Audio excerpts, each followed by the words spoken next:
जैसा कि आप सभी जानते हैं कि स्टॉक मार्केट में वो शक्ति है, वो पावर है जो कि आपके पैसे को कुछ ही समय में बहुत हद तक बढ़ाने में मदद कर सकता है। ठीक है।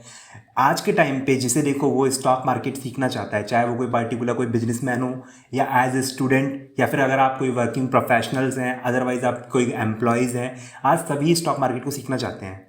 लेकिन प्रॉब्लम ये आता है कि स्टॉक मार्केट को हम लोग सीखना तो चाहते हैं लेकिन कंटेंट अवेलेबल नहीं हो पाता है जहाँ से हम लोग प्रॉपरली स्टॉक मार्केट को लर्न कर सकें। हम लोग विश्वास करते हैं, सबसे पहले कोई भी जैसे स्टॉक मार्केट शुरू करता है तो कैसे शुरू करता है, जैसे हमने किया था या किसी ने भी किया था।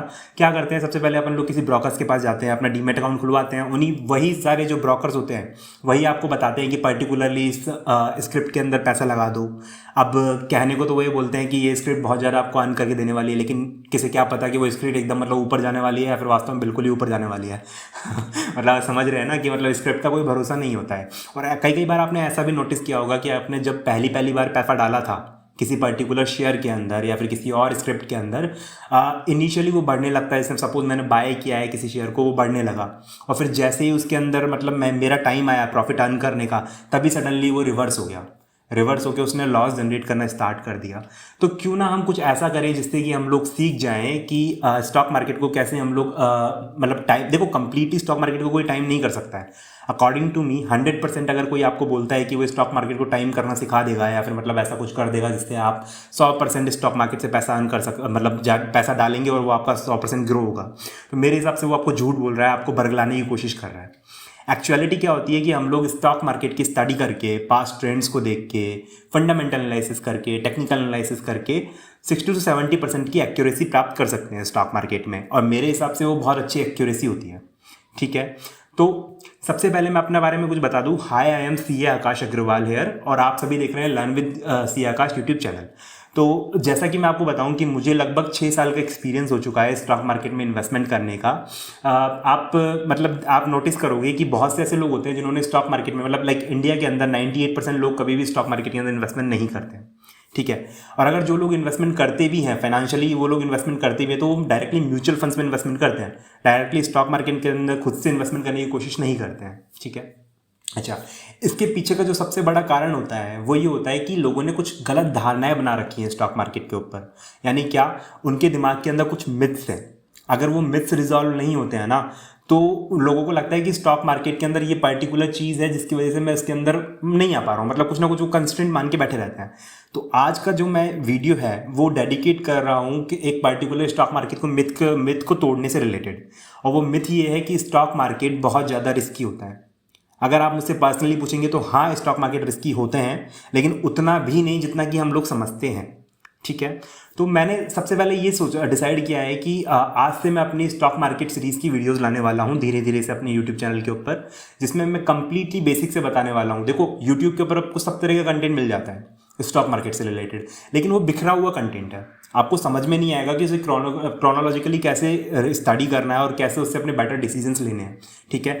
मैं जो आज से वीडियो डालने वाला हूँ वो प्रॉपर लाइन से डालने वाला हूँ, अलाइन किए हुए, जिसके बाद आप एक के बाद एक कर उसको लेते हैं तो आप स्टॉक मार्केट को कंप्लीटली सीख सकते हैं, आप उससे अच्छे वेल वर्स्ड हो सकते हैं। ठीक है। जिसमें मैं कुछ बेसिक्स के बारे में भी बताने वाला हूँ स्टॉक मार्केट के। कई वीडियोस मेरे आएंगे जो आपको अच्छे से कंपनीज का एनालिसिस करना सिखाएंगे, यानी उनका प्रॉफिट एंड लॉस कैसे चेक करेंगे हम लोग, उसका बैलेंस शीट कैसे हम लोग पढ़ने वाले हैं, कंपनी का कैश फ्लो स्टेटमेंट वगैरह कैसे पढ़ने वाले हैं।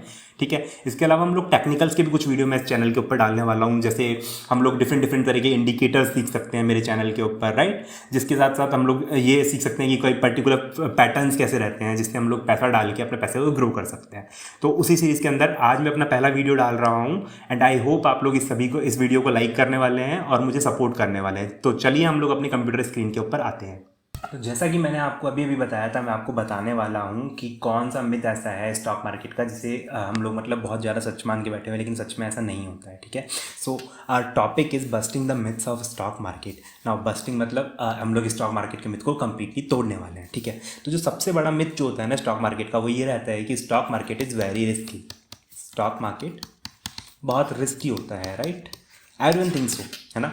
ऐसा सभी मानते हैं कि स्टॉक मार्केट बहुत ज़्यादा रिस्की है, इन्वेस्टमेंट करना उसके अंदर काफ़ी रिस्की है। यहाँ तक कि अगर आप लोग देखें कि म्यूचुअल फंड्स वगैरह के आजकल ऐड आते रहते हैं, तो वहाँ पे भी आपको यही बोलेंगे कि mutual funds are subjected to market risk, right. Obviously बात है, मार्केट रिस्क रहता है।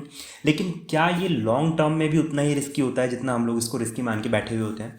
मतलब इम्पैक्ट ये पड़ता है कि आपका इन्वेस्टमेंट का होराइजन क्या है। क्या आप इसे शॉर्ट टर्म के लिए इन्वेस्टमेंट करने वाले हैं, या फिर हम लोग इसे एक लंबे समय के लिए, लॉन्ग टर्म के लिए हम लोग इसको इन्वेस्टमेंट करने वाले हैं, ठीक है। तो सबसे पहले मैं आपको इस मिथ को तोड़ने वाला हूँ by showing you some chart, okay, कुछ original market, live market, practical market दिखा के, ओके।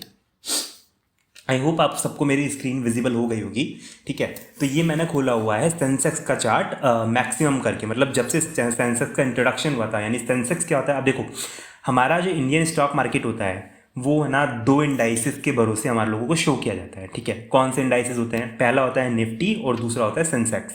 ना ये निफ्टी क्या होता है, ये सेंसेक्स क्या होता है, इन सब के बारे में आगे आने वाली वीडियोस में मैं डिटेल में बताने वाला हूँ। लेकिन आप अभी ये समझ लीजिए कि सेंसेक्स मार्केट का रिप्रेजेंटेशन करता है। मतलब क्या, अगर इंडिया आगे बढ़ेगा, जैसा कि इंडिया बढ़ रहा है आगे, तो वैसे वैसे मार्केट भी इंडिया का अच्छा होता जाएगा, ठीक है। मतलब स्टॉक मार्केट की भी इंडिया का बढ़ेगा, तो स्टॉक मार्केट और इंडिया अगर बढ़ेगा तो सेंसेक्स भी धीरे धीरे बढ़ता चला जाएगा, ठीक है। Same way happens with Nifty as well. Nifty भी मार्केट को रिप्रेजेंट करता है, जैसे जैसे इंडिया की ग्रोथ होगी निफ्टी भी बढ़ता ही चला जाएगा, ठीक है। अब ये देखिए, जब मैं एक बार के लिए डेटा ले रहा हूँ 1990s के आसपास का, ठीक है। 1990s में आप देख पा रहे हो कि सेंसेक्स मार्च 23 टू 1990 का आपको दिख रहा है 757 का। कितना? यानी एक यूनिट सेंसेक्स का हमें मिल रहा था 757 रुपीज़ के अंदर मार्च 23 को, राइट। अच्छा, आज है हमारा चल रहा है 2022, और मैं बताऊँ 2022 में हम लास्ट जब गए हैं सितंबर 9 का, अगर मैं जैसे नवंबर 11 का अगर मैं डेटा लूँ तो सेंसेक्स आ गया 61,000 रुपीज़ के ऊपर। मतलब आप समझ सकते हैं कि मैं बता रहा हूँ 500, 600, 700 रुपये से लेके अगर सेंसेक्स, राइट, अगर 22 ईयर्स के अंदर, लाइक 22 और व्हाटएवर, राइट, 32 ईयर, 30 ईयर्स के अंदर अगर 61,000 का हो पा रहा है, तो यानी कितना अच्छा, कितना ज़बरदस्त रिटर्न हम लोगों को सेंसेक्स ने दिया है, या आप ही की आंखों के सामने है, ठीक है।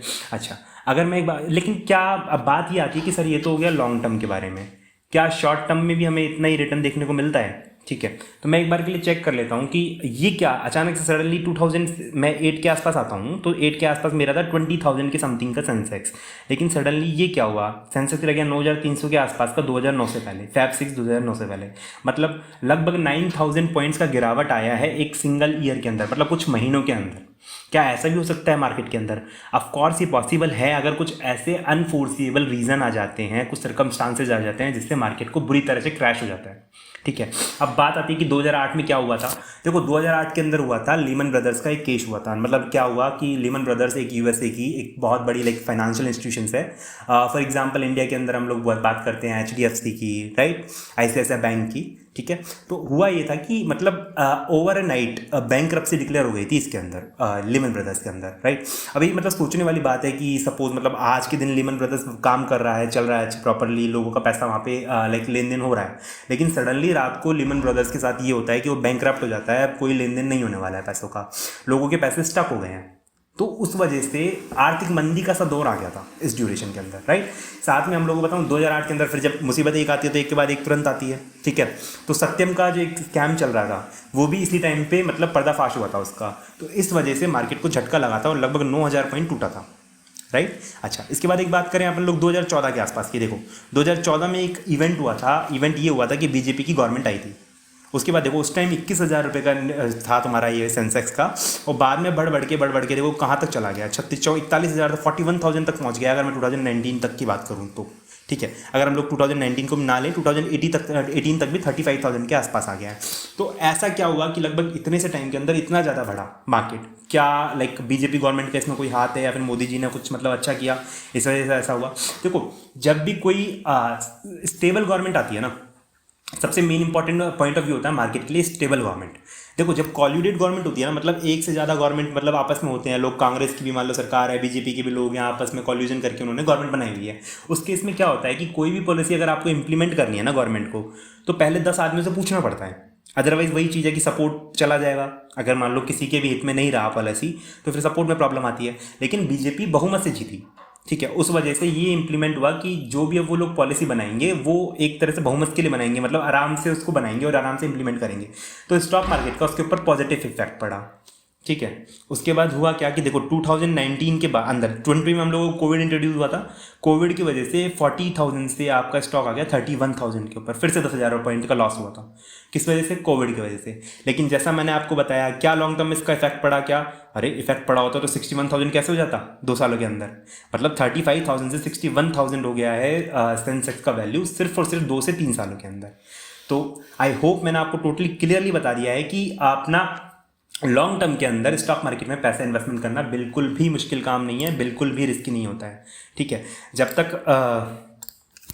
तक इंडिया ग्रोथ होता रहेगा, जब तक हम लोगों का इंडिया बढ़ता रहेगा आगे, और तब तक हमारा लोग क्या बोलते हैं, इंडिया जैसे बढ़ता रहेगा वैसे वैसे हमारा स्टॉक मार्केट भी बढ़ता रहेगा। तो आई होप आपका ये वाला मिथ मैंने टोटली आज क्लियर कर दिया है। ठीक है, आई होप आपको आज का वीडियो बहुत अच्छा लगा होगा। अगर आपको मेरा ये वीडियो अच्छा लगा है तो आप इसे लाइक करके सब्सक्राइब करें, और मैं आगे भी ऐसे वीडियोज़ बनाने वाला हूँ। Thank you so much.